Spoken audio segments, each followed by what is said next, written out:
Crazy birds. So these are beautios. This one's a beautio.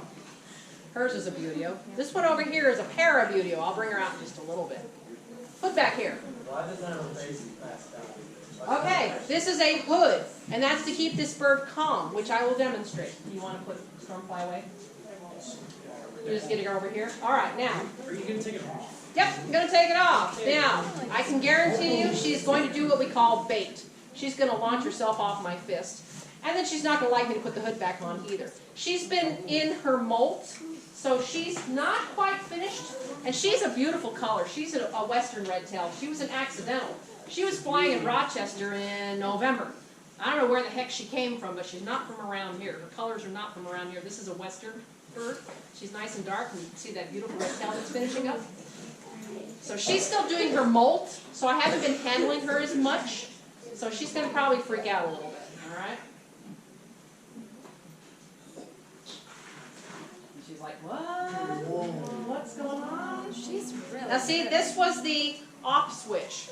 Once I take it off, you can see suddenly, though, then she's getting information through her eyes, which is the primary sense for raptors. Oh. And then she's going to poop, too. That was her saying, I'm going to fly, so I'm going to unload any extra weight, and then I'm going to take off. So she's a little unsure about what's going on because she hasn't been around people. She's been living in her mew, nice and quiet, and then going outside, nice and quiet. Show off your wings. So she's got some nice, beautiful colors on her. She's an unusual color. We kind of wanted to bring a normal eastern red-tailed adult. She has one at home. But also, she's been still in her mew, and she's not quite ready for prime time. She's not been getting out too awful much. So she would have been a little freaked out by all this going on here. Gentleman in the black. Yeah, you. Okay. We're getting a two-part question. Okay. I used to drive back and forth to Rochester to work every day, and I always see these beautiful hawks on the highway between like Iota and Chester. Really nice area, a lot of grouse and pheasant stuff. And within a few months, they'd be dead by the side of the road. And every year that I go back and forth for the last 8 years that I went there, they end up dead every year by the side of the road. I was wondering, either are they not very smart, or are they like nearsighted? Like they can see good far away, but if you up close, do they not notice that a car is coming and running into them? They don't know that cars are dangerous. So And probably what you're seeing is probably the juveniles. There's probably an adult pair that have a territory there, and every year they have a set of babies.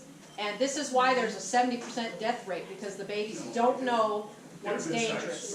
They could be sitting up on the line. Yeah, the birds, when they leave the nest, they're as big as the parent. In fact, they're actually bigger than the parent, because their first set of feathers are like training feathers. They're actually longer.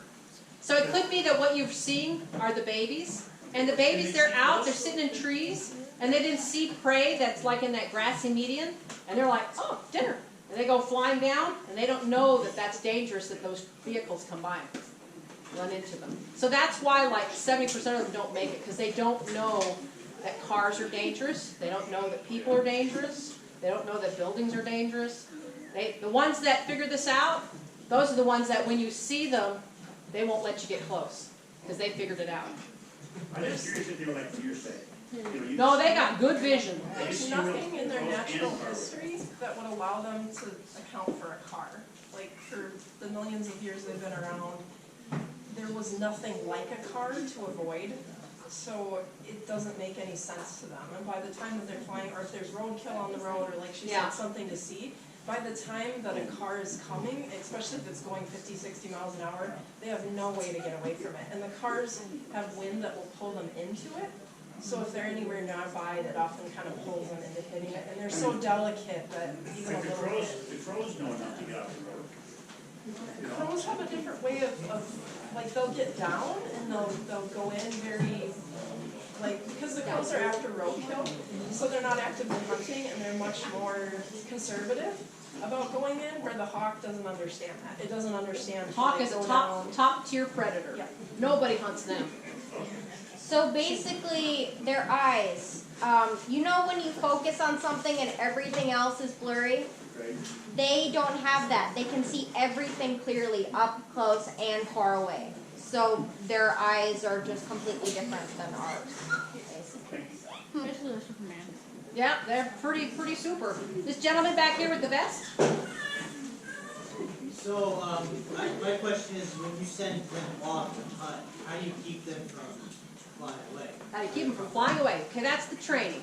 That's the training, and this actually would probably give me a good opportunity then to demonstrate what we call operant conditioning. And now I'm going to put this hood on this bird, and she's not going to like it, and you're going to think that I'm a terrible falconer, but she hasn't been wearing this hood for a while, and she doesn't really like it. She doesn't really like it. Not happy. She doesn't really like it. No, I don't. That was some wind. I don't like it. Come on. Pretty good. Gotta wear the collar.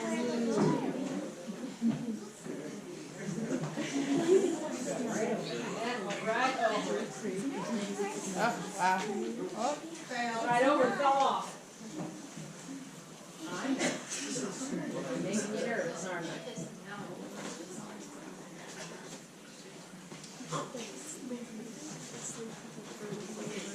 All the dangerous stuff.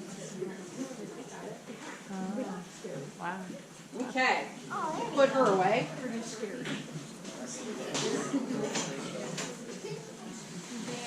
Yeah, you won't be saying that while someone's trying to come with face.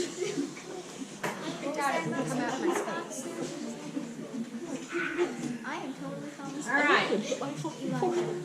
The way we train them is something called operant conditioning. And I'm going to give you a demonstration, and I'm just going to put this on because I'm going to be touching the M&Ms. Who here, not on the front row, likes M&Ms? Who likes M&Ms? You want to be my, okay, this is my test subject. Come here. Come here. So what we do is we use what's called operant conditioning. We use a reward system, and we reward behavior that we like. Okay? Have an M&M. You can eat it. Go ahead. What's your name? Madison. Madison. Here. It's pretty good. You having a good time right now? Yeah. You here with friends? Yes, lots and lots of friends and awesome teachers. Cool. What's your favorite part of winter? The coldest way to make snow angels. Write my dad's name down on a piece on the snow. Eat snow ices. Uh-huh. Yeah. I like your hair. When'd you do that? Kool-Aid. With Kool-Aid. Yeah. See what she's doing? I'm rewarding behavior I want. And if I probably come way down here and go, here she comes. Yeah. There. So that's operant conditioning. It's like any animal can learn. Any animal. I have actually seen video of a tarantula that played basketball by putting a ball into a hoop. And they did it by rewarding behavior they wanted. So what you have to do is you have to find the thing that the animal wants to be rewarded with. More complex animals like us, it's a little bit more complex reward system. Any parent will tell you that.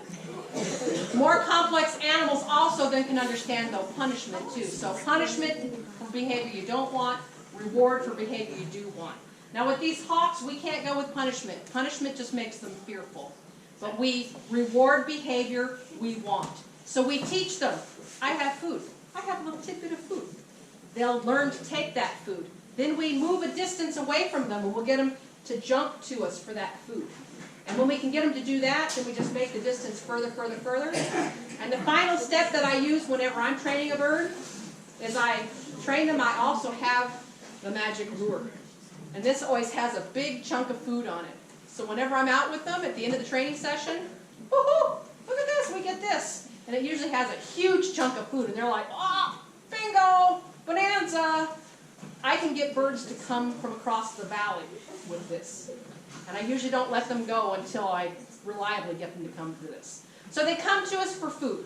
They come to us because they have learned that we will help them hunt and that it's advantageous for them and that we don't hurt them. Do we lose them? Yeah. I had one fly off last year, just before the blizzard that we had. I didn't get her back because there was a blizzard. I couldn't get out there in enough time to find her. But when we fly them in such a way that the equipment they have on them, they can just take it off and they'll just go off and be a wild bird again. So, yeah. Do we lose them? Yeah. But not usually, because I wouldn't be a falconer for very long if my birds kept flying off. You again. So I heard that things like wind turbines or jet engines can like cause birds to get killed by them. There is some concern, also because a lot of times the wind turbines, they like to put them up on big windy hills, and a lot of times those are migratory zones. So that's an ongoing debate. I think I'd actually turn that over to this one here to talk more about that. Yes, birds do get killed by wind turbines a lot, unfortunately, especially larger birds like eagles and vultures that are soaring. And the reason for that is that when those wind turbines are spinning like they are, it's not that the birds can't see them, but those birds up at that height are looking down at the ground, and they're not looking at the wind turbine. So then they get pulled into the current of the wind turbine. That can actually be stopped by painting one of the turbines black. So something you can do to help raptors, if you care about this, is contact your utility company, ask if they're using wind energy, and if they are, tell them that you want them to paint one of the blades on the turbines black, because it will save a lot of birds. That's all that they have to do. But it's extra money, and you have to pay someone to go out, you have to turn them off. So it is something great you can do for raptors. What about at night then? At night, the birds aren't flying.